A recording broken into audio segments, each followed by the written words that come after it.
Hey, ever seen a car company commit suicide? You want to? Pull up a seat. Hey, everybody, I'm Steve Green with Bill Whittle and Scott Ott. This is Right Angle, brought to you by the members of BillWhittle.com. Gentlemen, I don't know if you've been watching Jaguar over the last couple of years, but this company is in trouble. As recently as 2018, they sold 181,000 cars. Last year, they sold just under 33,000, and in April, these are the most current sales figures available, Jaguar sold 49 cars in the massive UK European market. Now, U.S. sales figures aren't available yet, but they aren't going to be a whole lot better.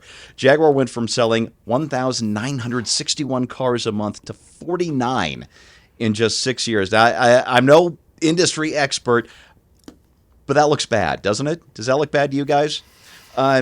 This Design Rush reported today that the 97.5% plunge marked one of the steepest declines for a premium car maker in recent history. And I'm going to say that's probably in all history. Now, the company understood that something had to change. And in November, you may have seen this already, it revealed its Copy Nothing rebranding. If you missed it then, just take 30 seconds and watch this now.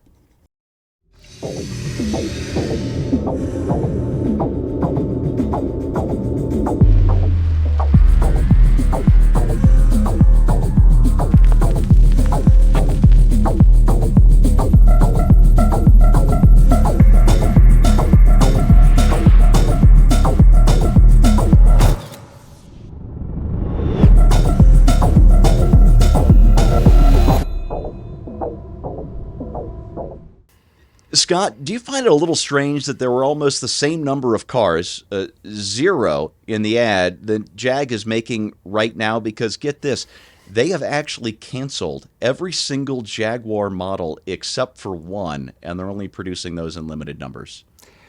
They're not making ads, they're making prophecy.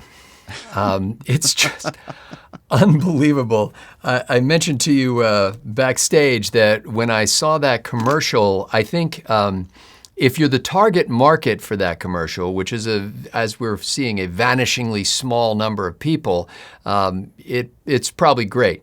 If you're everybody else, you spend the entire ad trying to figure out exactly what you're looking at. But one thing you know you're not looking at is automobiles.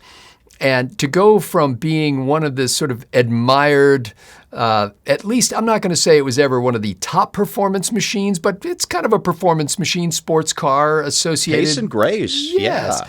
So to go from that to that is just shameful. Does Ford still own a chunk of Jaguar? I know that no, Ford had rolled Jag into their so-called premium auto group in the 90s. They bought it in 1990, and then during the Great Recession, Ford sold it to India's Tata Motors in 2008. So they own the whole thing, and they're doing great with Land Rover. It's Jaguar Land Rover is the name of the division of Tata. Yeah, but they're just Jag is, for all intents and purposes, dead right now. Well, and I think a man wants to drive a Land Rover, and this kind of advertising push, neither a man nor a woman wants to drive whatever it is they're talking about. They basically ruled out the two major demographic, sex-defined groups, and they've gone for the smallest slice of humanity that you could possibly imagine. It's really embarrassing. Now, I did have a friend in high school who said that if you own a Jaguar, you have to have two of them. I don't know if that's was still the case in latter years because one's always in the shop. Yeah, but to plunge, what did you say, 97.5% in sales? That takes a conscious effort. You can't tumble that way. You have to throw yourself down. That's the thing. This redirection, Bill, I'm going to make the case here that ad, as awful as it is, kind of makes sense. Jag says they'd actually be happy to sell just 33,000 cars a year because they're going back up market to where they used to be, above Mercedes and BMW, but a little below BMW and Bentley. So kind of rarefied air. And that they're also transitioning to all electric. So I'm thinking maybe they understand their target better their target buyer better than I do. There's just one little problem. They phased out their gas vehicles before they had EVs to phase in. The new cars, the new electric cars, won't debut until later this year. And assuming that even happens, because here we are, first day of July, we still haven't seen these new cars, and you won't be able to take delivery until sometime in 2026. Oh, sign me up. Well, gosh. I'm Thanks a afraid, lot. Bill, if you got to the charging station, that both ends of the plug would be the same. You know, Jaguar. I have a friend died not too long ago. This guy worked at the planetarium when I worked there. He was 10 years older than me, and he had a 1966 Jaguar E-Type convertible, silver with red leather interior. My friend said, "You want to go for a ride?" I said, "I'd love to." And then my other friend grabbed me by the shoulder and said, "If you slam the door, you're going to die." So I got in there, and when you started that 12-cylinder engine, it just went, it's astonishing car. I could fix Jaguar in no time and do it for next to nothing. Obviously, been playing obviously with a lot of AI video. If I was in charge of Jaguar's marketing, I would just do a close-up of Sean Connery driving a Jag down a curvy road in Monte Carlo or something. Then I'd cut to George Lazenby driving a Jaguar. Then I'd cut to Roger Moore driving a Jaguar. Then I'd cut to Timothy Dalton driving a Jaguar. Then I cut to Pierce Brosnan driving a Jaguar. Then I cut to Daniel Craig driving a Jaguar. Just close-ups of the drivers, taking tight turns in one exterior shot. And then I just leave an empty Jaguar there and leave it open like you get to be the next James Bond. That's the market for the car. And these creatures that we saw, it's like Zoolander. It's like the Zoolander 9000. Is blue steel your look? That's the only color it comes in, by the way, is blue steel. Yeah, it's people. We saw this with the mindset of the I'll just use the word that came to mind of that loony chick who decided to rebrand Bud Light. yeah, Right? yeah. I mean, this idea that this is the future.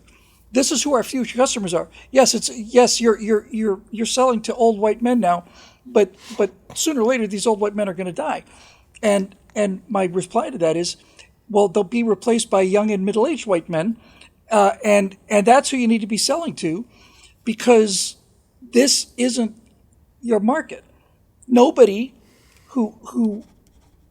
I almost said nobody who looks like that drives a Jag, but nobody looks like that. Period. I mean, that's a fashion show look. That's like Spaceship from Venus kind of look, and what kind of, I got to tell you, I've never been in the advertising business, but I've nibbled around the edges in production, and it's not that ad agencies amaze me, because I understand that their job is to push the limits. Be provocative. It's the people that buy this garbage from ad agencies that I am just simply astonished at, that they actually sold this TV commercial idea to somebody and convinced them to change the logo, which is But that weak they and curvy did and it. pathetic. They did it before they had the cars ready for sale. That this was supposed to be the market for the buyers. I guess, Steve, if Oh, you're marketing, that's an engineering problem. That's not a marketing problem. if you're marketing a two-door sports car, this is the demographic you want, because there'll be no child seats in the back. Well, you can count on that. What do you say, man? I have to tell you, this entire story makes me feel good, only to know that there's a worse business manager out there than I am. A 97% drop in sales is well, you've made history. Congratulations, you're a business legend. It is substantial. I'll never forget the first time I fell in love with a car that I saw in person, and not in a magazine or on a poster or something. And it was when I was in high school at Missouri Military Academy, and it must have been graduation weekend, because the parking lot was just full of parents' cars coming in from all over the place. And there was, in British Racing Green, an earlier mid-'80s Jaguar XJ6. And it was maybe the most stunning thing I'd ever seen. And the guy who stepped out of it looked like $1 million. The woman who had second wife written all over her looked like about $5 million. And I thought, man, when you own a Jag, you've really, really made it. And now you can't even buy one. Yeah, maybe next year, assuming you're one of those people. Where if you got a 2-seater, you got to bring 2 bags. One to put over your head and one to put over your date's head in case in case yours falls off. Case. Yeah.